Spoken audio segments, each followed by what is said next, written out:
Одберете неограничен веб хостинг пакет од Zemi.mk, сега со бесплатен .mk домен и вклучен SSL сертификат за сите веб страници. Број 1 избор за веб хостинг. Zemi.mk. Поврзете се со Македонија. Next Gen Podcast. Како? Next Gen. Next Gen Podcast. Next Gen. Next Gen. Епизода 58 на Next Gen Podcast. Моето име е Георги Докузов. Денес заедно со мене мој драг пријател Коста Петров. Коста, здраво. Како си? Супер. Како кажавме, после 2 години. Од една промоција на книга на друга. Сакав со тоа да почнам баш. Значи, ти беше гостин 11-та епизода, што некако ми е, знаеш, нереално кога прелета овие други епизоди. Денес е 58-та епизода. Вау. И некако лета времето. Претходниот пат исто зборевме, имаше промоција. Сега Тоа викам тазе промоција на промоција. Мене многу ми беше смешно кога се договараме и ми пиша таму сме кај што бевме претходниот пат.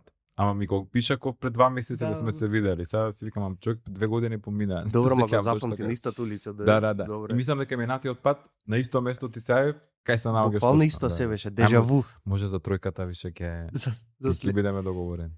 Здравје Боже, планирам и да се селам сега за скоро. Некој нов амбиент. Па 3 години сум веќе тука и размислам како некој треба степ ап, знаеш, кога влегуваш во некој комфорт зона кај што си и малце сам да излезам, да бидам со поише луѓе опкружен некако тука се 3-та година веќе до 15 ноември, мислам дека ми е доста. Па добро. После 3 години следува промена. Но ми е кеф денес што си гостин, снимаме у 10 сабајле, за мене ова е, значи, челенџинг тотално, веќе многу ретко снимам толку, обично после 6 се снимаме, ама денес мораше така ради обврски. Ја од 5 сум стана, така да више ми е време за ручек. Од кога стануваш толку рано? То прескаде пре? Па, знаеш што, кога се роди ќерка ми, она секоја се будеше у 5-6 саат и некако со тек на време тоа ми стана навика. Са ќерка ми има 15 години, не 20 буди, ама ја уште се будам у 5 саат, значи 4,5-5 више, она, Значи, без аларм. ти остана, да. Да. И убаво ми е, затоа што наш го имаш оној момент на мир дома, сите спијат, имаш момент онака за себе. И усвари, што имам приметено, најкреативен сум и најмногу сработувам у тој период. Од 5 сат сабајле до 7 сат сабајле. Нешто се случува, не знам. Валјда има мир. Највеќе мирот, веројатно. Да. По мене тоа па навечер ми се дешава, што е многу голем проблем, пошто нешто ќе ми дојде у глава и навечер седам и главам. Навечер човек, ја од 9:30 више сум готова. Кома? 9:30 си легна. Навечер. Да. Онак имаме дома за занција, одам да одморам очи. И те нема 9:30 тука. shut down. Сега зашто те викнав многу причини, претходно сакав искрено до 50 епизод, последните неколку правев некоја рекапитулација на гости од претходно, па да направиме уште еден разговор да видиме кај сме сафи ти да бидеш од тие, ама не испадна, сега 58 летаат епизоди некако нереално брзо и се поклопи баш уште подобро што почекавме, тој си ти пишав, и се поклопи со промоцијата на твојата нова книга, Гласот во твојата глава. Има за чест да ја прочитам. Фала ти. И искрено, прво што ти кажав, многу брза динамика. Некако како трейлер, целата книга ми беше како трейлер, малце челенџинг, од каде идејата, се прашували тоа, од каде идејата за книгата, ми се онакво свига како на затоа утринска праша. Знаеш што, и зашто и кога ја пишував и со многу таква слична музика ја пишував како трейлер. И многу ми се свига што така имаш и да живеам, значи mission accomplished. Идејата за книгата, знаеш, ова ми е усвари мене 8 книга и сега сватив на промоција дека ми е 8 книга. И претходно сите тие 7 книги што ги имам напишано, нешто ми се има случено во животот, сум го надминал тој период и сум седнал да напишам книга да ја раскажам приказната во таква форма. Ама оваа книга, и всушност кога напишав претходната книга, реков, па доста е више. Немав ни желба за пишување, пред претходната книга немав ни желба за промоција. Некако кога ставев точката на книгата ми беше као завршена е приказнава, книгава е сега на читателите и тоа е тоа. Меѓутоа вајде креативниот ум секогаш во нас работи. Не застанув. И баш летоска на одмор читав неколку книги што се фокусираа баш тој момент на тоа супер его, на гласот во главата, меѓутоа сите приказни беа кои се ефектите на гласот, како гласот не контролира, значи повеќе се фокусира на човек, ја ќе кажам, на жртвата, односно што доживува жртвата, односно ефектите од гласот во твојата глава. И така седејќи на плажа си викам, а што ако има можност гласот да ја раскаже својата приказна? И викам, би било супер идеја да се напише книга што ќе биде автобиографија на гласот во главата. И всушност така и започнав, само на плажа снимав еден voice note, онака идејава да не ми отиде, и кога се вратив дома седнав полека да ја пишувам и обично книгите ја ги пишувам за 2-3 недели. Затоа што пред да почнам да пишувам, го имам целиот концепт во глава. Ја кога почнам да пишувам и насловната знам како ќе изгледа. Целиот продукт, Да. тоа баш си предприемаш. И во принцип за 2 недели седнувам дома и ги пукам книгите. Затоа што веќе се ми е во глава разработено. Оваа ја пишував едно 3 месеци. Прво затоа што е многу интензивна, а второ е затоа што и многу истражував и од психолошки аспект. Што всушност значи гласот во главата, што ни прави гласот во главата, како не контролира и така натаму. И да ти кажам, пишувам и никако не можам да ја довршам. И си викам, ако ја продолжам вака да пишувам, до неповрат ќе пишувам, морам некако да ја завршам книгава. Ама не ми текнуваше како да ја завршам, затоа што книгата кога ја читаш е монолог. Гласот ја раскажува својата приказна. Гласот е единствениот лик. Читателот воопшто не се вклучува во никаква дискусија со гласот, што всушност и од кај 99% од луѓето е така, само слушаме гласот, а не сакаме никаков диалог да развиеме со него.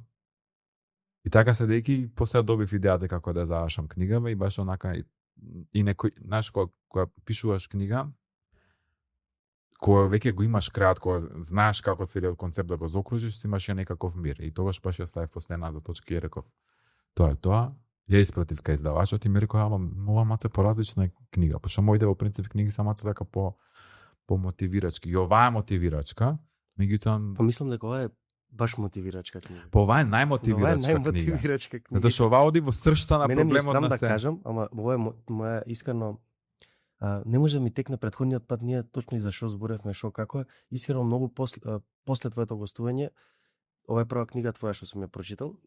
Ќе надокнадам другите се да, добре? ќе надокнадам натаму. Значи, се искрено да се каже, секогаш се кажувам искрено.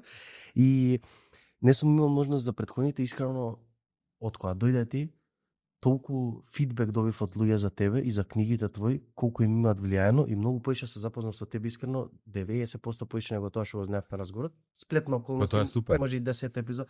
Да, и се јас премногу некако и не ни истражувам за гостината, едноставно не сум, знаеш, ни бил во круг на луѓе кај што има влијание тоа ти што го правиш.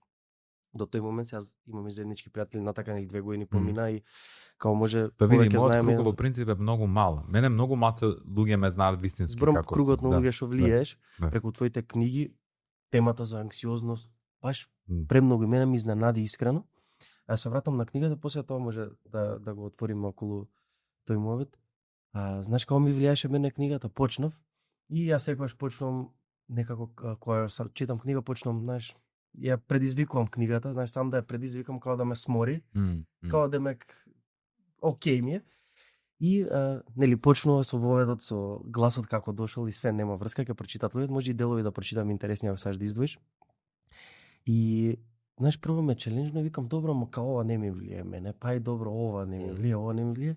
И после ми треба некои 5-60 страни уствари да го одгатнам всушност нели како ти влие, на кое поле, дека знаеш не мора да е ни точно ти како например што си го напишал твојот случај, дека секогаш наоѓа некоја по лавиринтот, секогаш излегува гласот. Секогаш ја наоѓа пукнатината од тебе. Пукнатината е наоѓа. Да, и во најсветли моменти. И во моменти кога чувствуваш апсолутна среќа, ќе најде на мала пукнатина и ќе ти каже немој да бидеш толку многу среќен. Или не ја заслужи среќата. И милион такви мисли. Затоа што гласот е многу помоќен од нас, многу постар од нас. И го има тој манипулативен карактер, затоа што не сака да уживаш во апсолутно ништо во животот. Сака да те чува во неговата зона на влијание, која што ние ја знаеме како комфортна зона. И се разбере во комфортната зона има искри кои што доаѓаат, кои што ти дава некаква визија за тоа што навистина си, како треба навистина да го живее животот, и тука гласот само вака се појавува и ја викам ти го крши филмот и повторно те враќа таму каде што го има најголемото влијание. Дефинитивно. И тоа е интересно што размислав гледајќи спрема себе. Секогаш знаеш и кога некогаш ти ќе очеленеш гласот, знаеш нај да се повлече, на пример, ај за ова сега остаеме нели конкретно сега ќе и наоѓа некоја друга, не знам сега па те боли рамот, па од тоа ќе ти направи приказна или нешто. Знаеш секогаш ја наоѓа однака приказната кај што ќе те направи слаб или нова приказна за нова слабост да ти измисли или слично, што е mindfuck тотален. Ама многу интересна динамика и баш онака баш силно препорачувам на секој да ја прочита и баш онака да го види тоа у себе искрено. Знаеш кај го видов најголемиот мотивирачки дел што сватив читајќи ја, пошто нели паралелно со дневни активности сите често забораваме тоа, нели гласот избориш како е поврзан и со гордоста и со нели многу работи си влечеш со себе на грб и многу некако као некој олеснување ми дае на крај, кога си викам и знаеш овие работи као сепак знаеш и не мора некогаш толку да се стискам, знаеш толку да си ставам прешер. Као не сум јас тоа, нели? Може да е гласот уствари. Па не, многу интересно. Јас еден другар, mindfuck. еден заеднички пријател што имаме и со него баш имаме дип муабети онака.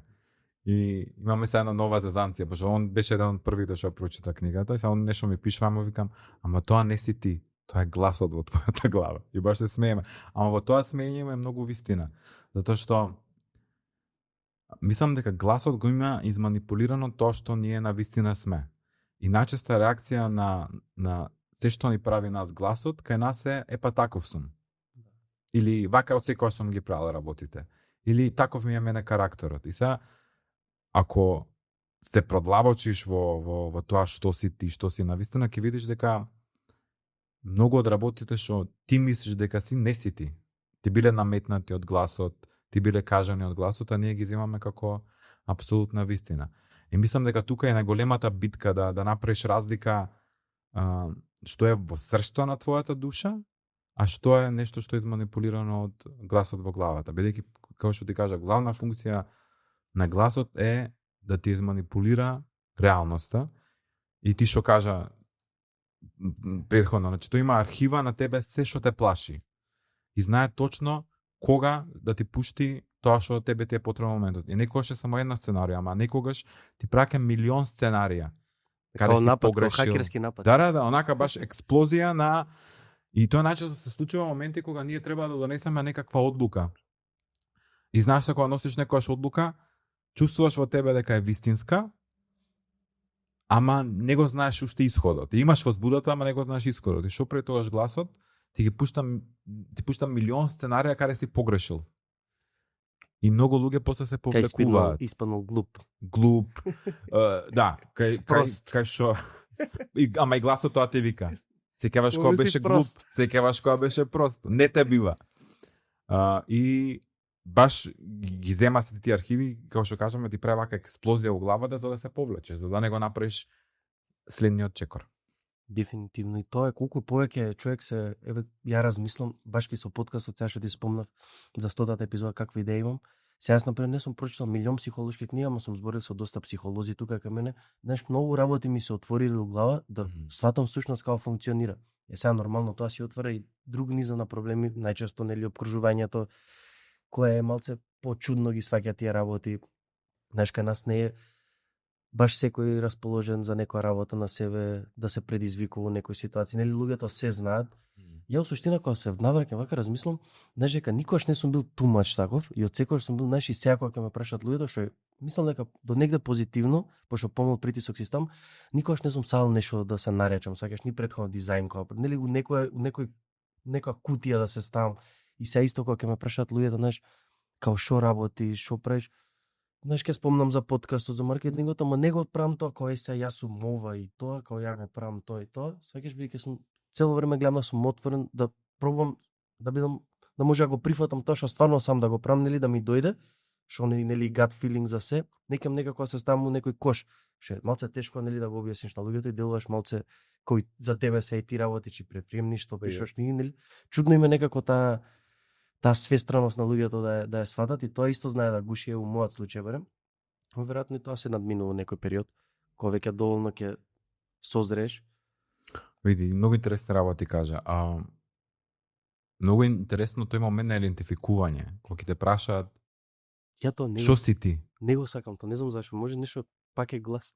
Па не мислам дека гласот ќе ти наметне предприемач подкаст вамо таму, а ние се многу повеќе од Па како Тоа што смешно го ми е правиме. тоа сега да го кажам. Значи јас сум многу повеќе од маркетереве да речете за Ама сега имаш два моменти. Првиот момент е не треба се апсолутно да се идентификуваш со професионалниот успех. Мислам дека тоа е најголемата грешка ние што ја правиме, затоа што тоа го зборевме. да, нели професионалното носи и успони и падови. Ако ти се идентификуваш само со работа, вели сега колку вјуски има подкастов, мислам тоа апсолутно нема никаква врска со тоа. Меѓутоа другиот момент е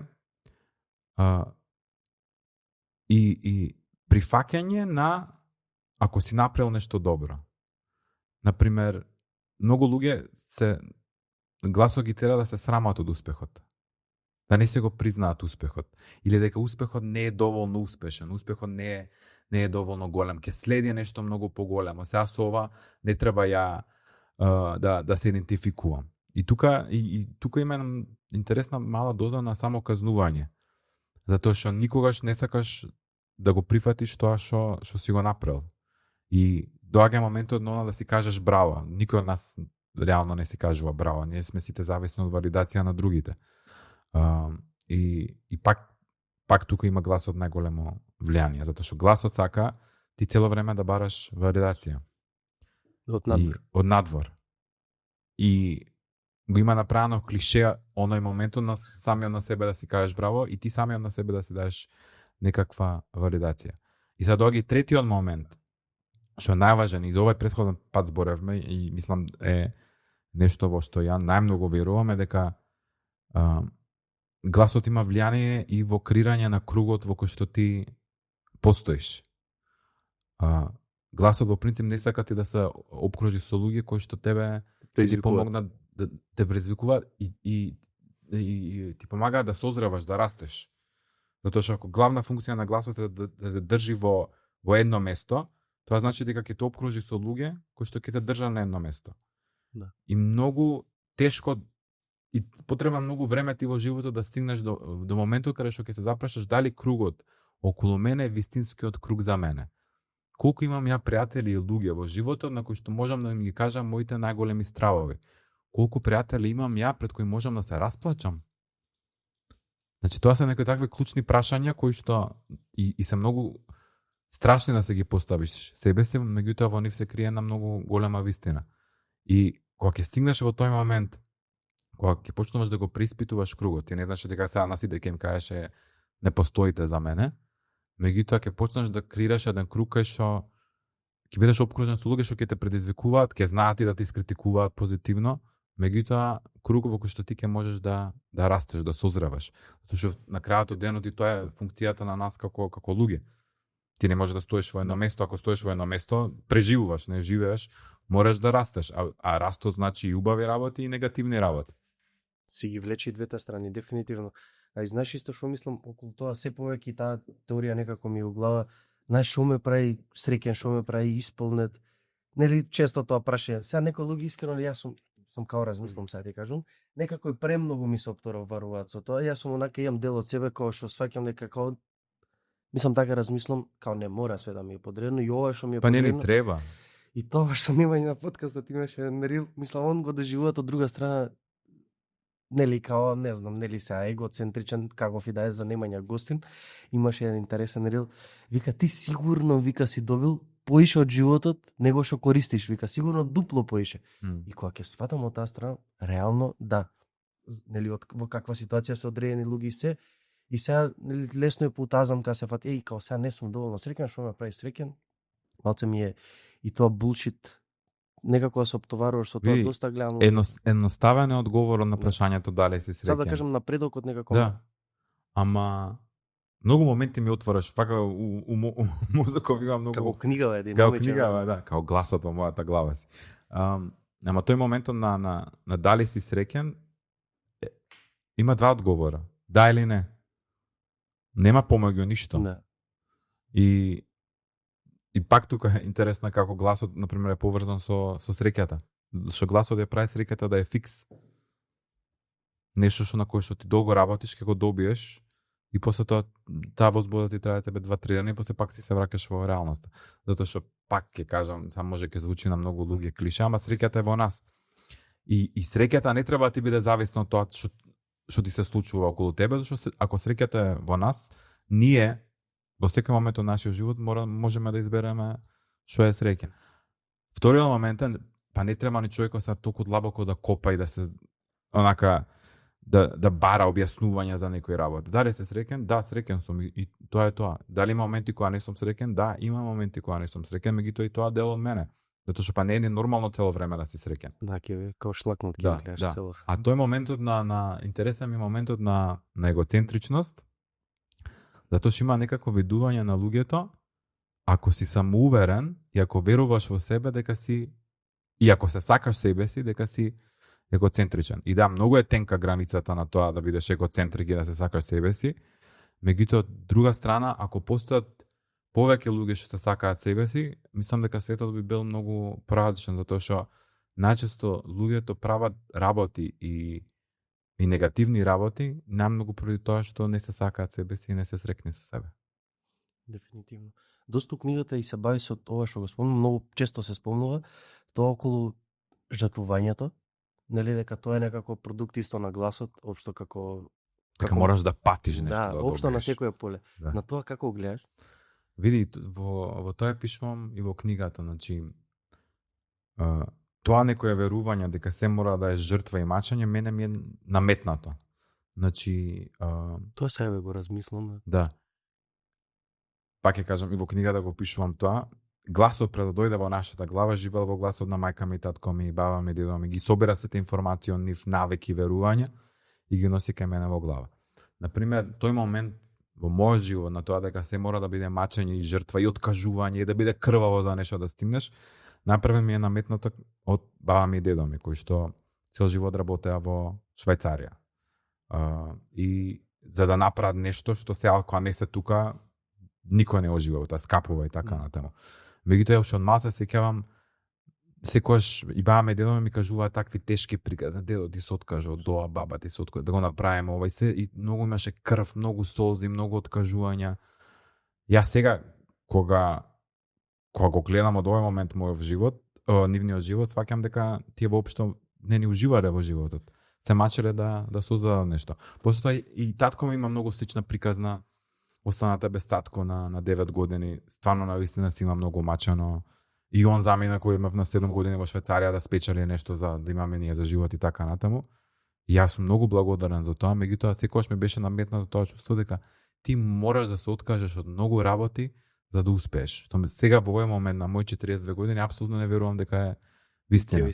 Дека успехот е само дестинација. И се разбира на патот до успехот ќе имаш милион предизвици, ќе имаш милион негативни работи што ќе ти се случат. Меѓутоа не треба ти да се држиш за нив и да дозволиш тие работи тебе да те дефинираат, затоа што несвесно стануваш жртва. Тоа е многу, ја често се фаќам од тој трек искрено. Сите се фаќаме. Искрено многу. Тоа е нормално. И тоа е нешто што некако ми смета веќе. Знаеш, и некако и со сите што се, еве сега конкретно, ти спомнав за настанот, ти не успеа да доеш за жал. Имавме огромен настан, значи стварно тешко беше си што е нормално, ти си предприемаш многу време, значи знаеме таа си е приказна за себе и тоа луѓе што се предприемаш, што знаат, тоа е стварно страгал. Па настаните се најстресно нешто што постои. Најстресно нешто, финанси, предприемништво, значи тоа си е па приказна не за зависи себе. ништо од тебе. Не зависи Ти ништо имаш од тебе. продукт во кој ништо не зависи од тебе. Знаеш, ме најако некој кој ќе ми каже, имаме една критика за за настанот или за подкастот, ти кажам, ама не знам као, знаеш, да не ти падне ќе викам, што е да ме кажеш? Јас го имам. Ако ти кажам јас каква критика имам за ова, значи ти више нема саш да ме погледнеш. Ја тоа го викам за кога ќе ми речат. Како дали јас кој ја да си размислам и колку супер јас све. Да. Усвари ние, ама и тоа е гласот, те тера да ги наоѓаш критиките. Ја многу често се зезам, знаеш, пошто интересно е кај мене луѓето ме сакаат и ги читаат книгите или многу ме мразат без за мене нејасна причина. Нема врска и сега многу често ме прашуваат како се справуваш со хејтерски коментари кога луѓето те хејтаат и така натаму. И мојот одговор е секогаш исто. Ја колку што можам сами од себе да се исхетам, никој не може. Значи ја колку што можам да влезам во длабокото и во негативното, ни еден хејт коментар тоа не може да го направи за мене. Така да сето тоа е дел од процесот на растање. И убаво е да се ги поставаш тие прашања, затоа што шум ги поставуваш прашањата, Тоа е добар знак секогаш. Па да, Кога си способен онака од таа перспектива да се гледа. па не ги поставуваат многу луѓе прашањата. Па, И некој ме ќе се вика, занима, не може би и знам, тие се знаеш, посрекни. Зашто не копаат. Сигурно се посрекни. Знаеш, и мене кога ќе ми каже искрено некој нешто, знаеш, често се фак, нели, ја се и може и у тие години сум доста турбулентно. Колку веројатно, години имаш? 24. О, ти си многу млад. Да. И доста се, знаеш, некој кога ќе ми каже сега, знаеш, кога ја најче заспевам за 30 секунди, кога ништо не мислам, знаеш, че седам со секаков тип на луѓе. Значи луѓе од као тебе, јас писатели, луѓе што кои што можам ваков му да направам, до сега ја мајстори дома на гајба пиво и слично, некако многу ми е, а и таков некако општо народен човек сум, само со сите на се, не знам тоа дали е плюс минус. И некој кога ќе ми каже такво нешто, и кога ја не преиспитувам ништо, кога си кажам, јас сум тотално изгледам ненормален, бе, викам. Знаеш, и навечер што имам прашање и знаеш, таков тип на луѓе кога се име некако. Па не види, например, и ја многу се преиспитувам, ама заспевам за 30 секунди. Така дека Се изморуваш, ја дека спијам до 12. Мислам дека треба да почнеш порано да легнеш и порано да стануваш и ќе си легнеш. Преиспитување. Многу е важно на кој начин се преиспитуваш. Дали се преиспитуваш ги направив овие работи погрешно или се преиспитуваш за како можам да се подобрам ја. Да. И најчесто преиспитувањето е деструктивно, дека не си направил нешто како што треба, како што ти во глава си имал, односно како што гласот во твојата глава ти кажало дека тоа мора да испадне. И тоа ти се случува во животот. Не знам дали ти си имал случајно со некого да се скараш, да имаш конфликт, бизнис разговор или така натаму. Завршува тоа и следниот ден се викаш, ама требаше вака да кажам. Деле сега да ми се врати ова би му го кажал и така натаму. Да. Значи пак е враќање во минатото и деструктивни преиспитувања кои што не те носат никаде. Значи ти остануваш заглавен во минатото. Се фокусираш на тој момент во минатото. Не се фокусираш посилен импакт тоа што уште првиот пат кога Да. И сите тоа го правиме. Сега да ми е вака ќе му нема да ти е. Значи тоа е моментот во животот, ти се случил, ти завршил, може бил болен, дали се научил нешто, може ништо не се научил, ама you move on, значи идеш напред во животот. Може ќе имаш некоја слична ситуација каде што може ќе ја покажеш лекцијата, ама најчесто од нас па и континуирано ги правиме истите грешки, а самите во себе секогаш се викаме сега ја да имав поинаква можност, вака ќе ги направи работите. Нема, тоа е можноста во животот. Тоа ти е дадено и сега ти правиш максимум од тоа што ти е дадено. А дали си се соочил со момент, сега вака ми се нафрло глава, например, нешто забележувам дека некои работи у предприемништво, у бизнисот, многу подобро ги хендлам, него што ги хендлам, например, во некое блиско обкружување, не знам, комшилу, знаеш, нешто што е на страна од бизнисот. Многу знам по-лесно да се оградам у бизнис, многу понекако свесно да ги доживам работите, многу посилно некој знаат некои глупости, такви некои човечки, знаеш, работи што не ми се свиѓаат, некоја малодушност или како се кажа, многу посилно да ми влие онака daily life, бидејќи се трудам нели да ги одвам сега, да не ми биде, да има некој мост сепак меѓу тие две работи, ама да биде оделно и многу како подобро предприемништво да со тој мајндсет кога сум, како многу подобро да хендлам работи него кога сум на страната. И сега тука имаш многу интересна поента. Што ти е тебе приоритет во животот? Затоа што најчесто бизнисот не е приоритет поради тоа што ти носи одредена финансиски средства кои што нели ти пружат одредени работи во животот. И нас не учат како да менаџираме бизнис и ти учиш како да менаџираш бизнис низ водење на бизнисот. Избориш за тоа. А никој не те учи како да се менаџираш себе си и не инвестираме во менаџирање на себе си. Значи, се ставаме во момент каде што мене бизнисов ми е важен и тука ја ќе се фокусирам апсолутно. Ама јас самиот себе не сум толку многу важен и ја не мора се толку многу да се фокусирам на себе. И пак доаѓа прашањето на приоритетот. Ја викам, ние ако се почнеме да се менаџираме себе си како што менаџираме компании, ние биле најстрекните луѓе на светот. Ако има обуки за лидерство во бизнис, да има такви обуки за лидерство на сопствениот ум, па нема да постои несреќен свет несреќен човек на овој свет. Важен е бизнисот, меѓутоа пак поврзано на тоа што го кажав претходно дека ние премногу дозволуваме бизнисот да не дефинира и од друга страна го даваме таму максимумот за да постигнеме одреден резултат, а тој ефорт не би го направиле во нашиот живот за и во животот да постигнеме некаков резултат. Чудно малце, ово е малце mindfuck момент. Па се е мајн. Значи кога почнеш да отвориш Пандорината кутија, свакаш дека се е мајнфак момент. Ама од друга страна па не ни треба сега премногу се вржува за овие работи. Зашто ти можеме сега тука да седнеме и да бараме причина и додиме во длабокото за апсолутно се во животот, да не заболи глава и да не експлодира глава во мисли. Да, дефинитивно треба да можеш малце поповршно некад. Па да не површно, да сватиш дека милион работи се случуваат во животот и на колку од тие работи ти ќе се фокусираш. И некогаш тоа ти самиот го правиш, некогаш животот те тера, затоа што ти може да си најуспешен бизнисмен, ако нешто тебе ти се случи здравствено, ти нема да се секираш за фирмата у тој момент. Ќе почнеш да се фокусираш на себе. Мене ова ми се случи кога ги скршив рацете пред 5 години. Ја не знам дали знаеш, пред 5 години у 6 сат сабајле на кейсот точак, паднав и двете раце ги скршив. И 3 месеци ја не можев да ги користам рацете. Мене не ме беше никогаш ништо тогаш битно.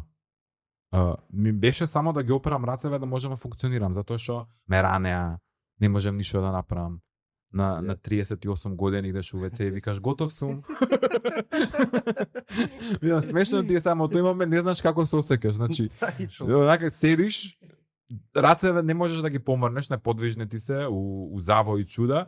И седиш на шоле, сега треба онака да кажеш готов сум. И некој да дојде да ти избрижи.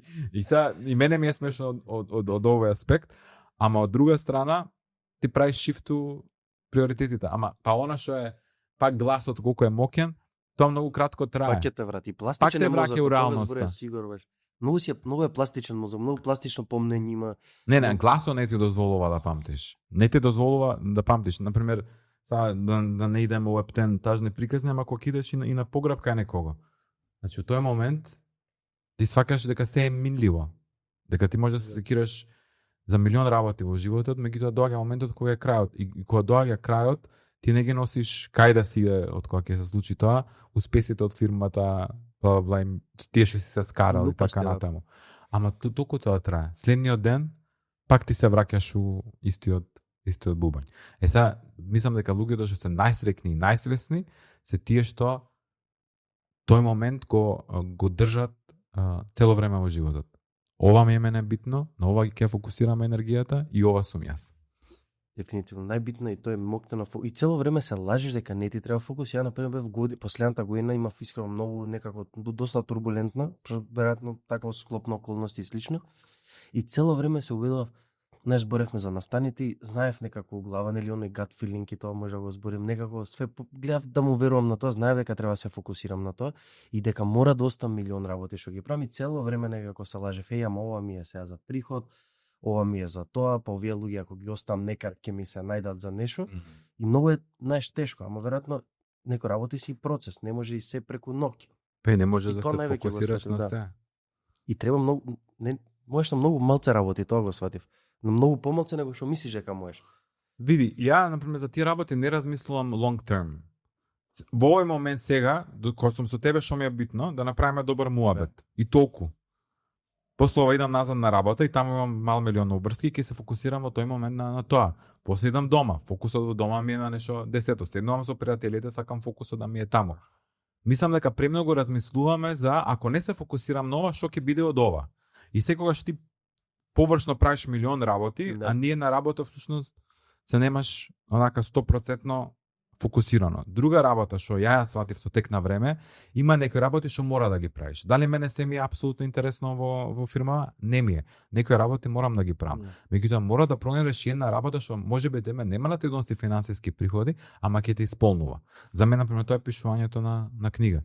И луѓе ми речат: ама цело време патуваш, цело време си навака натака, кога наоѓаш време да пишуваш книга. Не е за наоѓање време, ја уживам од тоа. Ја можам да бидам и супер уморен и да седнам и да напишам денеска 50 страници. И тоа ќе ми исполни мене со енергија за да можам утре да ги правам сите работи кои што некогаш морам да ги правам. Да. Дефинитивно мора некој нешто да си има. Така ја исто со цртање, тоа ми е најголема сензација, седам и цртам. Топ. Сега си купив нов таблет. Браво. Ама ти си диджитал артист. Да, диджитал. Ја рекам на Canvas, да не. Па да, ама многу е практично таблет и многу е добро на Procreate. Иначе секој повеќе сака, нели, real art. Знаеш што ме интересира интересно прашање? Претходниот пат кој имавме, кога отворивме некои теми, ми текнува на разговор со една позната личност и спомнавме анксиозност тоаш прв пат. Значи, ја не знам дали кај мене у глава се смениле работите или као стварно малце и средината се смени и ова сякаш што пласирам медиумов и слично. И тоа беше стварно на некои луѓе, знаеш, со погледот му видов као дали си нормален што зборите као тоа и као срамота и ненормално и нели некој онака знаеш некој со поглед кога ќе да погледне кога ќе така срамно е некако што ти збори или не знам или сам кај себе некако тие теми никад не ги отвори па ти толку си го. Па да, не сакаме да ги отвориме тие теми. Знаеш што ме интересира, ти кога си почнал на овие теми, првата книга кога издаде? 2010-та негде си. Пред не, 2000 леле пред 11 години. 2014. Да. И ме интересира тоа таа тема како се гледаше. Ти си еден од Исто. првите што Исто, значи ја Што кога тоа ја е- напишав книгата, тоа е како камено доба за ова се со оглед на колку брзо идат работиве. да се навратам уште, ќе дојдаме до моментот на книгата. Ја на 16 години отидов во Америка да бидам exchange student. Ја прв пат тогаш видов дека постојат мотивацијски книги. Прв пат почнав да читам такви книги. И се не викам дека тие го нудат Господ знае каков успех, меѓутоа почнав да читам нешто што мене не ми беше познато до тогаш. И таа работа на себе, ова ти зборам 2001. 2000-те. Ја кога сум се родил. Да. Уште пред ти да се роди. Фала што ме направи се чувствувам толку млад. И почнав да читам многу такви книги. И сега во животот ти се дешава милион работи така натаму. Нели, живеев у Америка, па у Прага, па Дубај, па се вратив тука. Ми се роди ќерка ми, напишав книга. Истата реакција беше на издавачот тогаш. Абе, вакви книги никој не чита овдека. Така, некој пол Да, така беше, нема да поминува. Абе, ја викам, Бојан, кој што и денес сум во издавачки центар 3. Ај ке пробаме. Викам, добро, викам, ако ти мислиш дека нема да помине, викам, ти си во овој бизнис и долго време, окей, ај ке пробаме. И така после започна еден бран, прво издание, второ, трето, четврто, еве сега сме на 17-то издание на книгата. И некако се надам дека така два моменти има од книгата. Прво тој изразот се гледаме на врвот, станава на кај се гледаме на врвот. А втора работа мислам дека и можеби не во Господ знае каква мера, ама отвори еден пат да почне да се зборува за тие теми. Затоа што едно ќе ти кажам, и мене кога ми се случува анксиозните напади и паничните напади, ја мислам дека само мене ми се случуваат. Затоа што нема обкружување каде што се разговараше дека такво нешто постои. Ја мислам, леле, само ја мислам дека ќе умрам сега. Не смеам ни да зборам за ова, како да зборам некому да му кажам дека ја овој момент мислам дека ќе умрам. Кјути си, глуп си, луд си, полуде и така натаму. И после тоа со тек на време, онака го отвораш муабетот и сваќаш дека сите околу тебе го имаат истиот проблем. Кај некого е поинтензивен, кај некого не е ни свесен. Нели кај некого се сведува, написи еден диазепам ки те помине. И така натаму. И кога и тоа и во животот е многу важно, кога ти ќе создадеш атмосфера за да можеш вакви муабети да правиш, ќе видиш дека сите околу тебе ги поминуваат истите работи. И 90% од работите и мислите што ние ги имаат и 90% од луѓето околу нас. Се имаш луѓе што тие мисли ги игнорираат и тоа е окей. Има луѓе што дозволуваат тие мисли да ги дефинираат и тоа е многу деструктивно. И ги имаш оние третите кои што решаваат да работат на себе и да ги дешифрираат тие мисли, да дознаеш што всушност тоа значи. И всушност тоа можеби и го направи книгата и од една страна не сум среќен што толку многу луѓе имаат анксиозност од денешно време, ама од друга страна добро е што мислам дека генерално не е тоа веќе некаква си табу тема. Тука е нешто што можеш да верувам дека можеш да разговараш со блиските на таа тема и да побараш и професионална помош, меѓутоа и да можеш да се отвориш душата.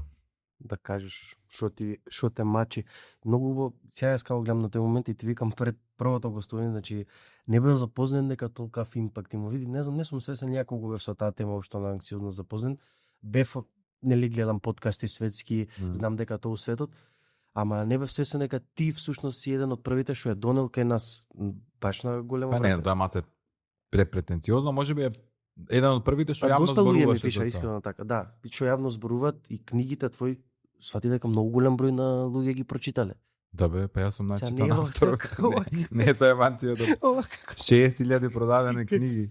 тоа сега да кажем баш ми изненади колку импактот и всушност тоа што си им го пружил нели на луѓето како некоја поддршка. Само да те прашам, имаше ли осеќаш ли одговорност после тоа кога ја види успехот на првата книга ради сензитивноста на темата, ради Бе, ја никогаш, например, кога ќе ми кажат, ле, колку си храбар што збориш за ова. Значи, тоа се било дел од мене. И ако било дел од мене, нема ја зашто да се срамам од тоа дека сум имал, или што сум имал анксиозни напади. И сите поминуваме. Зашто да не збориш за нешто што сите ние поминуваме низ тоа. Са можеме не да збориме за хи-ха-ха и милион такви причи, ама да разбориме и тие работи што се деструктивни. Така да многу интересно е, например, и мене и моите некојаш ќе ми кажат, абе не мора сега за ова да збориш, не мора. Ама ја не го чувствувам тоа нешто како што е табу, туку стварно го сметам за нешто што е апсолутно нормално. И треба да се збори за тие работи.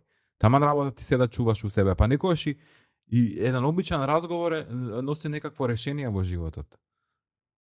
И секогаш треба, мислам, да си отворен да слушнеш да ги слушнеш приказните на луѓето околу тебе и да не осудуваш. Дефинитивно. Ти ми рече дека до 11:30 треба да те пуштам, тоа е за некои 10 минути. Зар збориме сега време? Не, 42 минути до сега. Значи, уште 10 минути имаме. Е сега нели викаат жив човек ја заврши книгата, нели жив човек си прави планови и тоа некои планови зидна, како гледаш ти на тој феномен на планови, што планираш, што сакаш за следнава година, веќе ја сумираме ова. Како ти беше прво оваа година, ме занима? Оваа година Вака беше може еден сум да направиме интересна. веќе. Беше многу интересна. Од бизнес аспект живееме во едно време на преголеми турбуленции и политички, економски, а тие турбуленции од една страна ти помагаат полесно да се адаптираш, ама од друга страна не ти не дозволува да ги правиш оние long term plan. Например, многу ми е смешно мене кога ми кажат што ви е планот за следните 5 години. Тоа Во овој свет не знам што ќе За се случува за 5-месечен план следните ќе 5 има години. се. Особено со развој на вештачка интелигенција за 5 години апсолутно немам план. Меѓутоа, многу интересно е, пошто ние оваа година со фирмата славиме 15 години постоење. И се пошто, фала ти, на 1 декември 15 години. И бидејќи толку многу работи сум преживеал овие 15 години, од финансиски падови до терористички напади во земји, до пожари, до урагани, до секој се зезам, единствено што немам доживеано е напад од вонземјанци. Све друго го имам на секаде на светот во принцип на еден или друг начин доживеано. И самото искуство тебе ти носи еден момент на една мисла, нема ова да трае вечно. Дека хаосот нема да трае вечно. И многу интересно е тоа, дури оваа година го сватив, го немам тој момент на стрес што сум го имал порано. Затоа што сум прифатил дека постои неизвестност. И сум прифатил дека сум преживеал многу неизвестни моменти, ќе ги преживеам и овие неизвестни моменти. Меѓутоа, многу интересно оваа година ме научи на две работи. Прво, дека технологијата ги менува работиве онака најголемиот game changer. Најголем, ама од друга страна и најважни нетворкот е уште многу поважен. Најважно. Затоа што ти кога комуницираш само со технологија, да, многу повеќе работи можеш да постигнеш. Меѓутоа за успех пак се враќаш на оној момент на нетворкот што те обкружува. И мислам дека тоа ќе биде и нината. Технологијата нас ќе ни овозможи побрзо да ги правиме работите подобро. Меѓутоа ќе успеваат оние луѓе што континуирано ќе продолжат да инвестираат во својата мрежа. И во себе, и во својот И во себе, да. бренд. Затоа што не, многу ми е пластично тоа во својот бренд. Како да изгради сопствен бренд? Не сме ние бренд. Луѓе сме, не сме продукт, да. Ама пак ќе кажам, интересна година, полна со лекции, ама и од друга страна тоа си го носи валјда и животот. Кога ќе наполни, се случува нешто кога ќе наполниш 40 години и мислам дека маца има шифт на одредени животни приоритети. И одредени стравови, зашто не знам дали ти го имаш тој страв, мене со години наголем страв ми беше поврзано со фирмата, дека нешто ќе се случи, ќе морам да ја затворам. Тоа ми било секогаш наголем страв.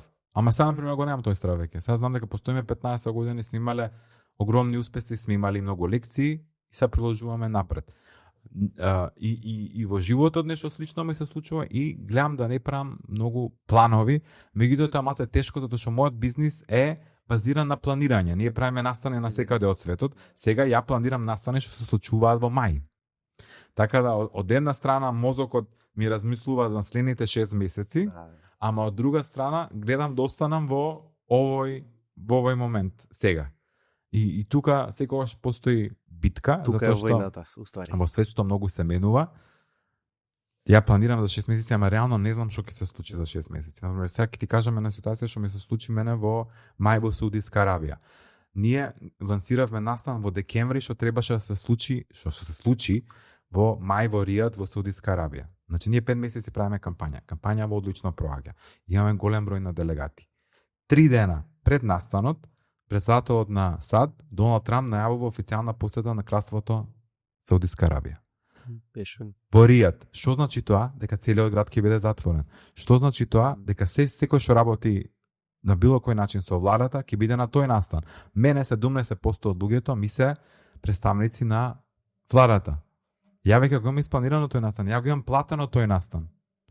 Јас сум во Саудиска Арабија денот кога објавува председателот дека ќе ја посети Саудиска. Јам 3 дена. И немам ја што да правам. Ја морам да го одржам настанот на кој што 80% од луѓето не дојдат, зашто не можеа да дојдат. И заради тоа што целиот град беше затворен и немаа пристап до хотелот. Ама јебега, шоуто мора да продолжи. The show must go on. И има, еве сега имам настан во Њујорк четврток и петок. Не знам дали следиш дека во Њујорк, во Америка 34 дена веќе има government shutdown. Ефектот на тоа е дека нема доволно контроли на летање. Немање доволно на контроли на летање значи дека ќе се откажуваат летови. Мене 90% од делегатите во Њујорк ми се низ цела Америка. И сега мене стравот во овој момент ми е, ја имам се испланирано, се имам платено, ќе идам во Њујорк. Во каква форма ќе се одржи настанот? Дали оваа криза ќе се реши или не? И тоа се мисли што тебе вака ти се врдат у глава, ама крајната мисла е дека ќе се деси настанот. Во каква форма ќе се деси? Ќе видиме. Имаш такви милион ситуации што ти покажуваат дека да, ти треба да имаш визија како ќе го водиш бизнисот, ама од друга страна и треба да многу детално да следиш што точно се случува во светот и според тоа некакви планови да правиш и да се адаптираш на тие моменти. Особено, поготоа кај тебе што бизнисот ти е worldwide, ама еве кај нас, ние првата конференција се деси неколку дена само пред Кочани, значи да беше една недела после, ќе требаше да биде, нели после 2 месеци беше некој вид на шатдаун, прво мора не беше моментот да се истакнуваш некој гала веќе и да правиш. Да. И многу стресно со многу. Ама дефинитивно иднина, не знам, некако мене. Види, од се што читаме со луѓето што зборам, пошто ја на почетокот бев малце не исплашен току каков ефект има технологијава сега врз настаните, затоа што ако ти преку AI може се да научиш, тебе не те е потребен.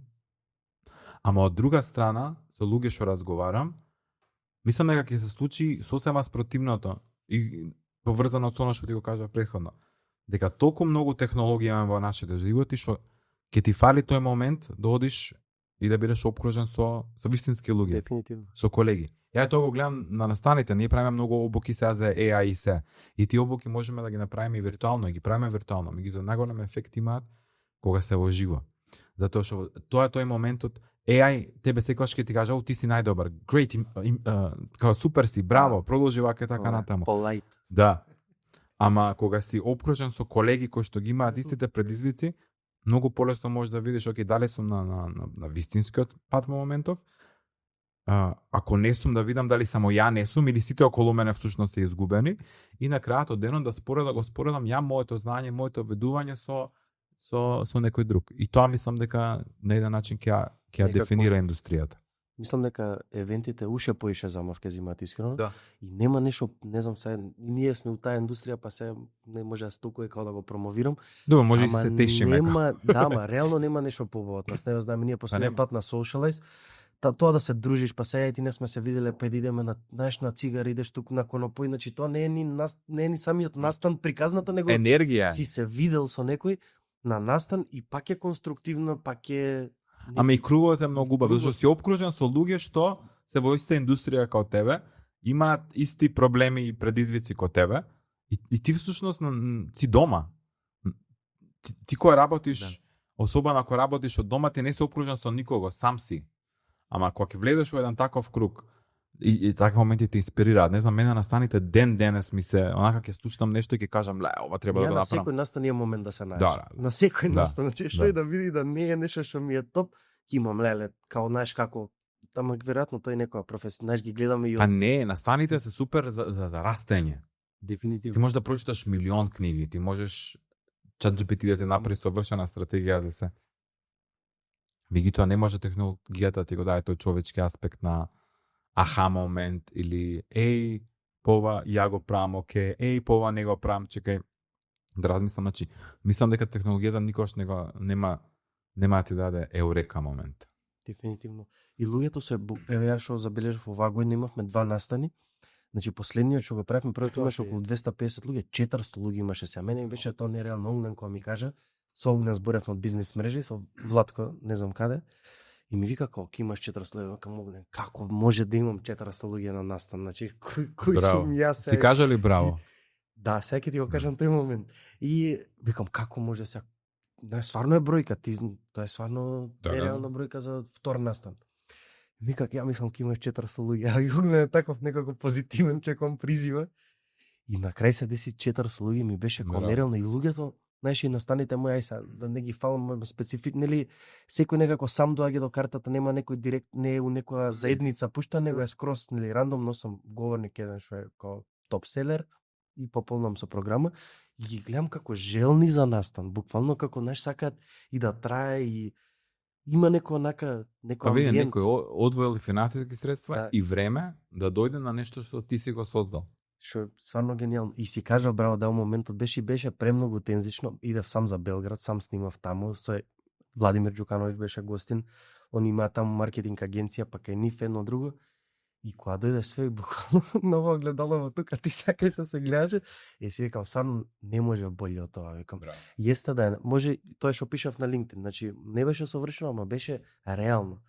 И Па си тоа е викам, многу не поважно од можев совршено. Повеќе, значи отидов, направив значи ова е стварно реалноста моја и до последниот момент искрено бев задоволен. Браво. И успешно беше од друга страна и таа страна секогаш нели додатно мотивира. Ама битен е и тој момент дефинитивно. Мене искрено прв пат ми се дешава така си кажам, значи стварно свака ти час што не се откажа, што изгура оваа приказна, пошто беше турбулентно доста. Што е многу нормално веројатно Апсолутно. на секој. Ама си стигнал тој момент да кажеш браво. Значи, И сега таа енергија од тој настан ќе те држи. Од една страна е внатрешна валидација, но од друга страна е инспирација и ти ги поместува границите дека утре треба да размислуваш за 600 луѓе, за 700, за 800 и така натаму. И сваќаш колку лесно ти прави шифт во главата. Знаеш, предходно нешто што не си можел да го отвориш како тема или имиња што да ги донесам и како сега, нели, и некој следни што ќе бидат за февруари, пошто и таа, нели, некој кој ми кажа и за настан, кој ќе барате, му викам, значи, ако правам настан, ја значи, како мислиш ти дека ги немам следните луѓе што ќе дадат, значи, тоа е Да, бе, се имаш уште визијата во глава. деформација. Да. И некои имиња новите се научат, стварно ти е супер. И убаво е за тоа, гледам да сум стварно исполнет со тоа. Некад, нели, тој притисок, често мене луѓето и со тоа се соочувам.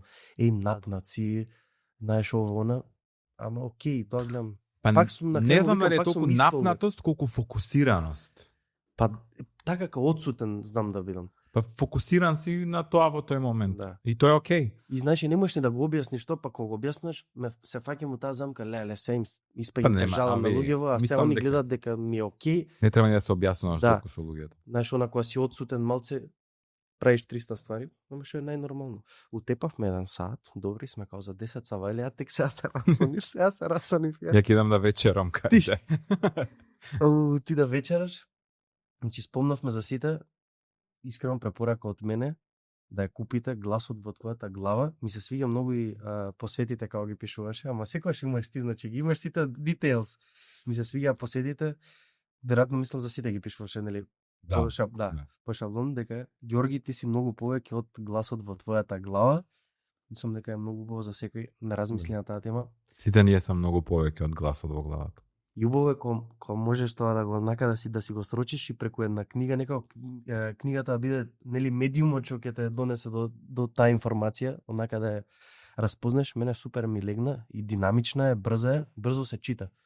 Сега јас не сум ни читал премногу.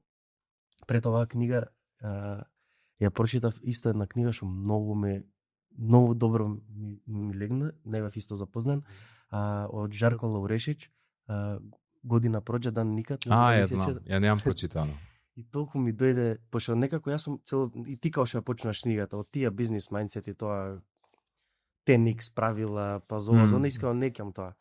Види, одредена фаза тоа ти треба во животот, ама па не после знам, тоа Киосаки на пример Богат татко сиромашен татко, таа книга ми е на пример evergreen.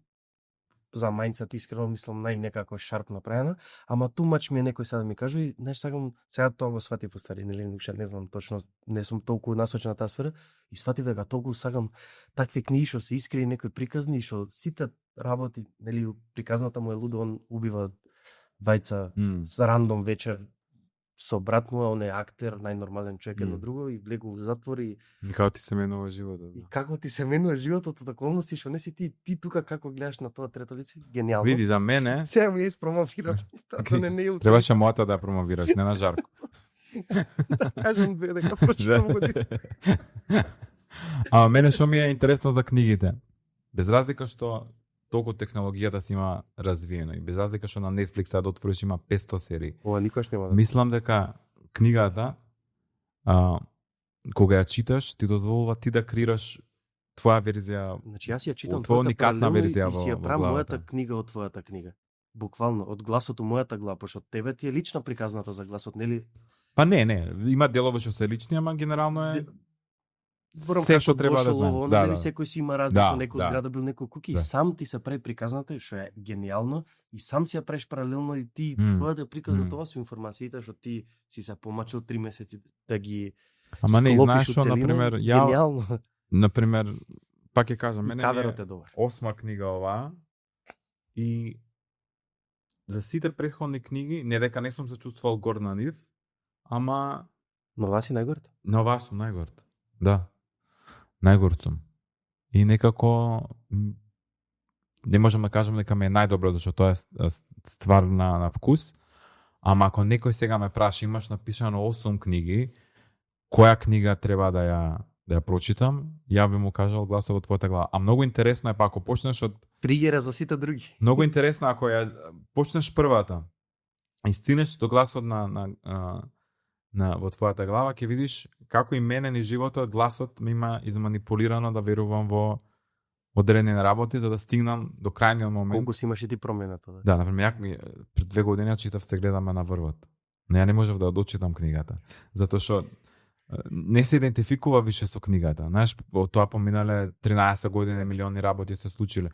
И на момент факам не можам да ја гледам што е, ама после тоа си реков, значи тоа била мојата верзија тогаш и се ја прифаќам таа верзија тогаш и таман работа ја ги имам истите размислувања како што сум ги имал пред 13 години. И гор сум што ги немам истите размислувања, ама тоа е добро веројатно. Да, иначе и да се навратам зошто всушност ја започнав да пишувам книги. Тоа ме интересува. Мене најголем страв во животот на времето ми беше дека кога ќе умрам никој нема да знае дека сум живеел. И некако пишување на книга ми беше дека од кога ќе ме нема мене, ќе постои некаде некоја книга на некоја полица да покаже дека Коста живеел на оваа земја и дека нешто направил. Може ќе биде некоја копија, некоја шупа негде Господ знае каде, ама верувам дека ќе постои книга што онака ќе остане некаков легаси. Кога тебе ќе има може и цела како си тргнал, ќе има и онаков цел раф. Ќе видиме. Цел раф Коста. За 2 години, 2027. Нема да застануваш тука сигурно. Па не знам. Никош немаш. Сега сакам да сериозно размислувам да ја адаптирам во драма, во монолог книгата, така на тоа малце ќе ќе работам, ама у исто време и значи ако ти кажам кои работи ги правам у моментов ќе мислиш дека сум она. Не. Значи у исто време адаптирам нешто за оваа книга. У исто време имам уште 6 настани. Сега идам во Њујорк, па идам во Торонто, па идам во Сингапур. И ги спремам сите настани за следната година до мај и у исто време со Тамара работиме на нејзиниот најнов албум кај што ги пишувам текстовите. Значи Па ти пишуваш текстове за неа? Па да, речи си и За Евровизија пишуваш, така? Да, право да ја напишав, а сега новиот албум го работиме следната година што треба да излезе. Така да мозокот само ми прави вака shift сава. Али интересно што сите тие имаме. Па да, например мене пак се враќам на што го кажав на почетокот. Работи ги и работите што некад мораш да ги правиш, ама и пронајди нешто што ти ја полни душата и што е само за тебе. И кога ќе го направиш тоа, ќе имаш и таа енергија некогаш да ги правиш работите, па и што не сакаш толку многу да ги правиш. Дефинитивно. Значи уште една препорака за книгата, општо препорака за сите книги. И на Оџарко книга. Да. И мислам дека вака гледајќи се и енергијата на промоцијата твоја, сега не знам како е по други промоции, за жал не сум имал толку можност да видам, имаше многу добра енергија и сватив некако, онака само ми дое прво кога викам ова никогаш као нема да умре, секогаш ќе остане, знаеш, некој нешто напише и да е книга, да е многу поинтимен медиум од било што. Книгата ми е реално многу нати подкаст, да не зборам па други работи, некако многу поопсежен. Па не знам, до зборче влегуваш. И нашо ќе ми кажат зошто ја нема во електронско издание книгата. И мене ме тераат цело време. Ја викам некам ни една моја книга да е во електронско издание, затоа што магијата на да ја отвориш книгата, да ги помириш со страните. Тоа е вака наводно да однесеш, да има. Па да као твоја копија. Не знам дали си плачала на книгата или нешто друго. Ама тој момент ништо не го менува. Дефинитивно. Коста, ќе ти се заблагодарам многу што беше гостин во мојата 58 епизода. Искрено уживав, секогаш уживам во муабети со тебе. Секогаш си од првиот момент си бил поддршка на ова ја што го правам. Тоа мене многу ми значи и сите што ми биле поддршка. Некако од почетокот, поготово тие првите 15 епизоди кога уште сум во тој некој делириум, некако знаеш for a lifetime ќе ми биде тој момент на респект што сте ми го дале. Таман работа. И обавезно ќе најдеме ние сигурно тема, верувам. И се гледаме за 2 години. Се гледаме за 2 нека нова книга. Тоа може да биде одјавата. Браво уште еднаш за се што правиш и браво за консистентноста, затоа што да направиш 58 епизоди. Ја ти кажав, ја имав подкаст, не можев 10 епизоди, премногу време ми одземаше, а стварно уживав.